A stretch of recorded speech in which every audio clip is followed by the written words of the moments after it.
Welcome to the Q2 results of DEUTZ AG. My name is Sebastian Schulte, Chief Executive Officer of DEUTZ AG.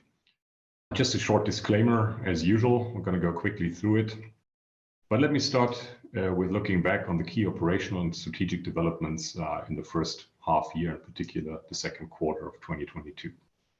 Let me start with new orders. We grew our new orders by 5% to a number now exceeding 1 billion euro. Yielding a book-to-bill ratio of 1.16. In terms of unit sales, our classic engines, we grew by 20% to more than 90,000 units, which translates into a revenue also have grown by 21% to 930 million euros. We talk about bottom line, adjusted EBIT grew significantly by roughly 26 million, now to 42.6 million euros, which led to an overall EBIT margin for the first 6 months, 4.6%. Increasing by 2.4 percentage points. When we talk particularly on our classic segment, meaning everything but not the green, the new technologies, here we increased performance EBIT ratio to 6.8%, an increase of 3.5 percentage points.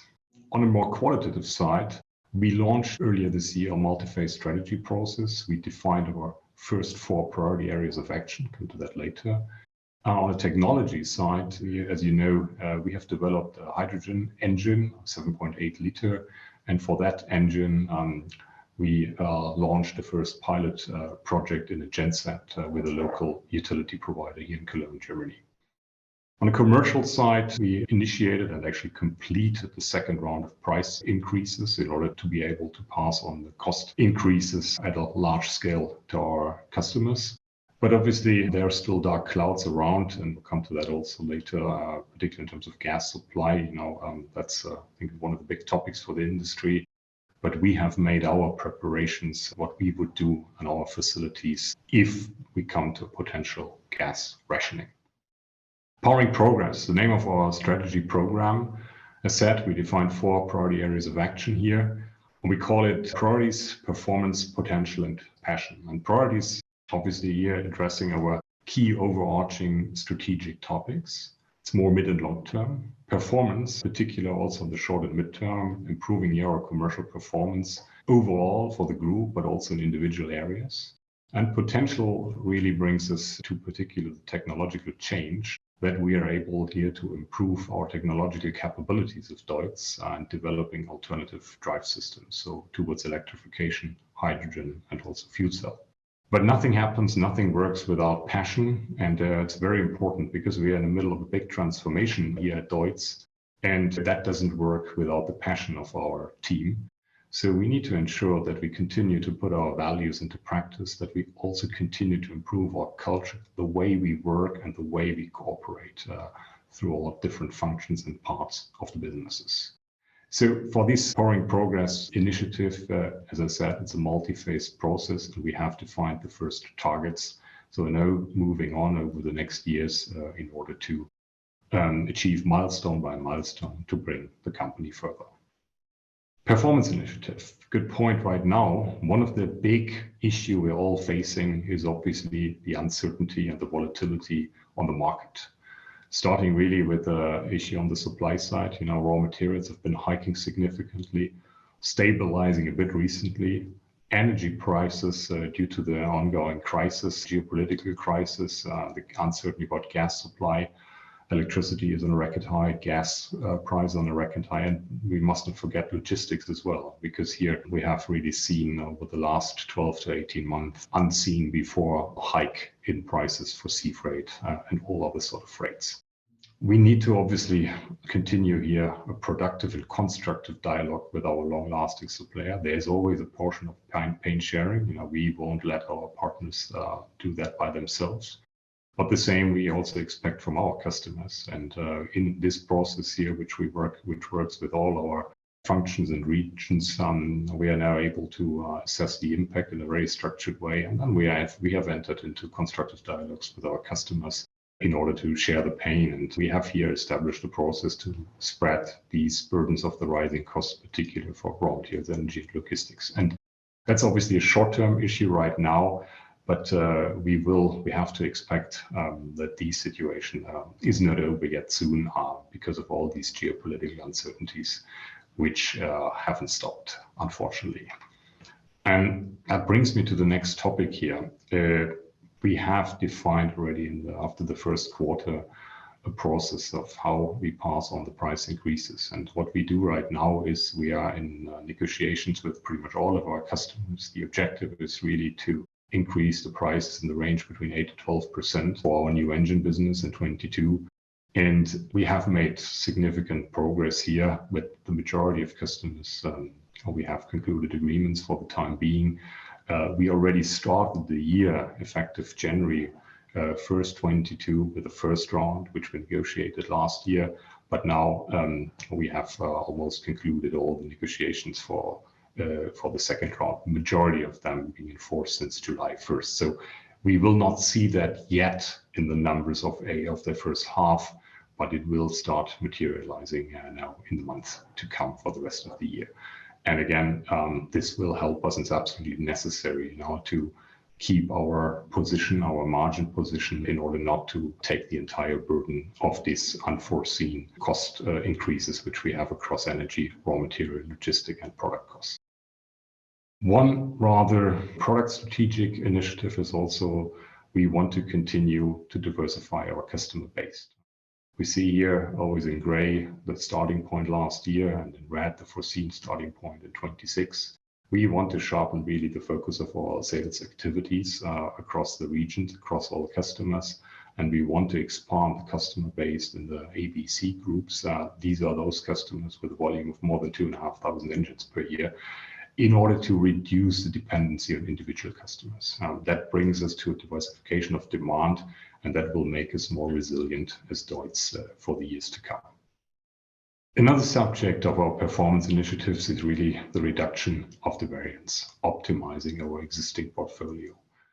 As of today, we have 15% of our variance accounting for 80% of the unit sales. That means in turn 85% of the variance account for only 20% of the unit sales. So when we talk about more than 2,000 customer-specific engine variants, and that leads to a very high complexity, not only in the supply chain, but also in purchasing and in production. And that doesn't help reducing cost per unit sold. And in that sense, we have initiated here a structured process in which we want to optimize this portfolio with the target to reduce these variants by 15 to 20%. It is okay for a company like DEUTZ to offer customer-specific solutions and to have a fairly solid or fairly healthy area of variance, but we need to really look how can we actually deliver what the customer needs, but at the same time do it in sustainable processes across our value chain. Let me talk about hydrogen a little bit, because that's a project where we are particularly proud of. So we launched here as our first pilot application for our TCG 7.8 H2 engine, our genset, or stationary equipment for power generation. We put that into service at a local power plant together with Rheinenergie, a Cologne-based utility company here in the Near district of Cologne. And this combination, which we put in place there with our 7.8 H2 engine and the generator, is delivering electric power of up to 107 kVA during the 6-month test phase. So, and we will establish here a second step that we use the waste of the waste heat of the genset also for heat generation. And it's something we're quite exciting about that, and we'll actually receive a lot of interest also outside that particular field of application. So we are fairly confident that we're able to produce this hydrogen engine in a larger series from 2024 onwards. So it shows again, we are providing drive solutions to really help create green off-highway applications going forward for a wide range of customers.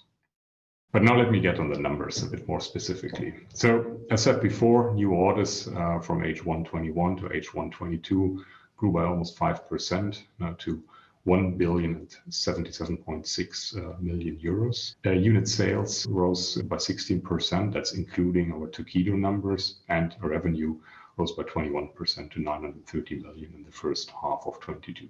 So with that solid rise in new orders, we still see a book-to-bill ratio of higher 1.16.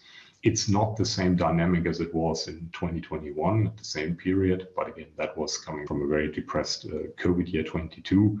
And we see these unit sales rise pretty much driven by all of our application segments and mainly our two biggest regions, EMEA and Americas. Asia is a little slower here. Revenue grew, in fact, slightly more strongly than unit sales. That's due to the product mix and also impact here of first price increases. And orders in hand, in turn, climbed to almost 770 million euros when we look at the June 30 figures. So we see, if we compare it with the June 30, 2021 number, where we were at 530, it's another significant increase in orders on hand. Profitability also continues to improve. We see here adjusted EBIT in the first half improved to 42.6 million euros. In first half 21, we were at 16.8 million euros. Main drivers were increased volume of business, obviously utilizing economies of scale, effects of cost savings, and there were also a couple of positive currency translation effects from the US dollar in particular. So that you see also on a quarterly basis, Q2 now we're at 5.6%, continuing to improve from 3.5% in Q1. That's a solid number for that second quarter, and the net income resulting then to 34 million euros, also more than doubling from what we had in the first half of 2021. Earnings per share consequently coming up to 28 euro cents after 12 euro cent in the respective period of 21. Talk about the guidance. As of February, we developed initially a guidance which we then put on hold and called it subject to change. We were looking at our guidance in February in the range of 165 to 180,000 DEUTZ engines in terms of unit sales, revenue 1.7 to 1.85 billion euros, the majority of which still accounting to our classic segment, 1.6 to 1.75 green, which is mainly the Torqeedo business with electric engines for water applications. We would have put a guidance out in terms of profitability 3.5 to 5.5%, whereas classic here slightly higher, 4.5 to 6.5, and green in a negative base. But again, green is mainly in investment in new technologies because we don't have here the high revenues yet. Free cash flow, we would have called it low to the double-digit million euro amount. But again, and as we don't change that outlook with that war in the Ukraine and the effects coming out of that in terms of the limited visibility. We talk about supply chain, but also the price increases on the fields, as mentioned before, transportation, energy, raw materials, and also the consequences of what our main sales markets might develop in terms of capex for the future. We still keep having the guidance on hold or subject to change because of those potential effects of the geopolitical crisis. That was it. Thank you very much for listening. The next milestones here will be Q3 results on November 9th, and then obviously going into 2023 for the annual report and the AGM. Thank you very much for listening. Looking forward to be in touch at the next possible opportunity. Thank you very much.